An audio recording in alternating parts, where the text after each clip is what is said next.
तो दोस्तों आज हम सीखेंगे गैलेक्सीज कैसे बनती है। ये कहानी शुरू होती है लगभग 13.5 बिलियन साल पहले, जब यूनिवर्स अभी नया नया था। सबसे पहले यूनिवर्स को एक बेड या मैट्रेस की तरह इमेजिन करो। जब कोई हैवी ऑब्जेक्ट जैसे एक स्टार स्पेस में बनता है तो उसके मास की वजह से स्पेस थोड़ा सा बेंड या दब जाता है। इसी स्पेस के बेंड होने को हम ग्रेविटी कहते हैं। अब जब एक स्टार फॉर्म होता है तो उसकी ग्रेविटी बहुत पावरफुल होती है।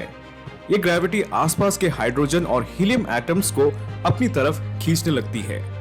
धीरे धीरे ये गैस और डस्ट इकट्ठा होने लगती है और फिर उन्हीं डस्ट से एक नया स्टार बनने लगता है।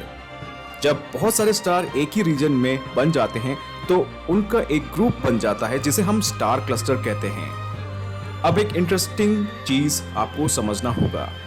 अगर दो स्टार का मास इक्वल हो तो उनका सेंटर ऑफ मास बिल्कुल बीच में होगा। इसका मतलब है दोनों स्टार उस सेंटर पॉइंट के अराउंड घूमेंगे। लेकिन अगर एक स्टार का मास बड़ा है और दूसरा का छोटा तो सेंटर ऑफ मास बड़े स्टार के ज्यादा पास होगा। फिर भी दोनों स्टार उसी सेंटर ऑफ मास के अराउंड रिवॉल्व करते रहेंगे। तो सोचो, अगर सिर्फ दो नहीं बल्कि लाखों और करोड़ों स्टार एक साथ हो तब क्या होगा। इन सब स्टार्स की ग्रेविटी एक दूसरे को इन्फ्लुएंस करेगी और धीरे धीरे ये स्टार एक बड़े रोटेटिंग स्ट्रक्चर में अरेंज हो जाएंगे। इसी ह्यूज स्ट्रक्चर को हम गैलेक्सी कहते हैं। कुछ गैलेक्सी स्पाइरल शेप की होती है और कुछ एलिप्टिकल और कुछ इर्रेगुलर शेप की भी होती है। सबसे अमेजिंग बात है कि यूनिवर्स में करोड़ों गैलेक्सीज होती है और हर एक गैलेक्सी के अंदर करोड़ों या कभी कभी अरबों स्टार्स होती है। तो अगर पूरा प्रोसेस सिंपल लैंग्वेज में आपको समझना है, सबसे पहले ग्रेविटी एटम्स को पुल करती है। गैस और डस्ट एक नया स्टार बनाती है। फिर स्टार की ग्रेविटी इतनी ज्यादा होती है कि वो और एटम्स को अपने पास अट्रैक्ट करती है।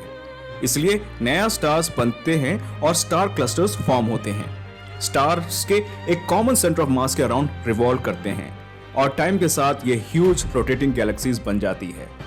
और इसी तरह हमारे यूनिवर्स में बिलियंस ऑफ गैलेक्सीज से भरा गया है।